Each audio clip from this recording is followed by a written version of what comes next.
5,000 personnel. The decision comes as Russian troops lose ground to Ukraine's counteroffensive in the northeast. Meanwhile, Moscow-backed separatists in 4 Ukrainian regions have said they'll hold a referendum to become part of Russia. It is necessary to support the proposal of the Ministry of Defense and the General Staff to hold a partial military mobilization in Russia.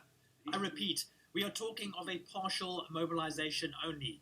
Only people in the military reserve will be drafted. The priority will be on people who served in the armed forces, have military specialization and experience. Those drafted before being sent to the places of service will have mandatory additional training, relying on experience gained during the special military operation. The decree on partial mobilization has been signed. Queues have sprung up along Russia's border as men attempt to leave the country amid a military call-up for the war in Ukraine. President Vladimir Putin announced a partial military mobilization on Wednesday, which could see 300,000 people summoned to serve in the war. The Kremlin says reports of fighting-age men fleeing are exaggerated, but on the border with Georgia, miles-long queues of vehicles have formed, including men trying to escape the war. One man, who did not want to be named, told that he had grabbed his passport and headed to the border, without packing anything else, immediately after President Putin's announcement, because he fell into the group that could potentially be sent to the war. Some witnesses estimated the queue of cars at the upper last checkpoint to be some 5 kilometers, 3 miles, long, while another group said it had taken 7 hours to get across the border.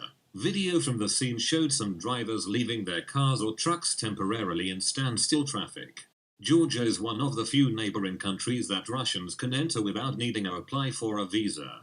Finland, which shares a 1,300 kilometers, 800-mile border with Russia, does require a visa for travel, and also reported an increase in traffic overnight, but said it was at a manageable level. Other destinations reachable by air, such as Istanbul, Belgrade or Dubai, have seen ticket prices skyrocket immediately after the military call-up was announced, with some destinations sold out completely. Turkish media have reported a large spike in one-way ticket sales, while remaining flights to non-visa destinations can cost thousands of euros. The call-up sparked protests in major Russian cities including Moscow and St. Petersburg on Tuesday, resulting in a reported 1,300 arrests. There were also reports from Russia that some of those detained for protesting had been handed draft papers while in custody at police stations. Kremlin spokesman Dmitry Peskov, when asked about the reports, said that doing so was not against the law. The reaction to the military mobilization inside Russia has been unusually strong.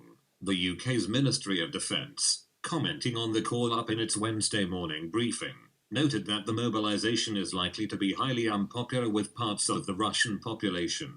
Putin is accepting considerable political risk in the hope of generating much-needed combat power. The move is effectively an admission that Russia has exhausted its supply of willing volunteers to fight in Ukraine, it said. Even if successful, challenges remain, and it is unlikely new units will be ready for combat for several more months, the Defense Intelligence update said. Russian officials insist the call-up will be limited to those who had completed military service and fall short of widespread conscription. But inside Russia, there is also speculation that the military mobilization could be larger than formally announced. The independent Novaya Gazeta newspaper, which moved its operations to Europe amid a post-war crackdown on media, reported that Vladimir Putin's decree contains an additional paragraph which has been classified and kept secret. The newspaper alleges that the secret paragraph allows for a call-up of up to 1 million people, rather than the reported 300,000, citing an unnamed government source.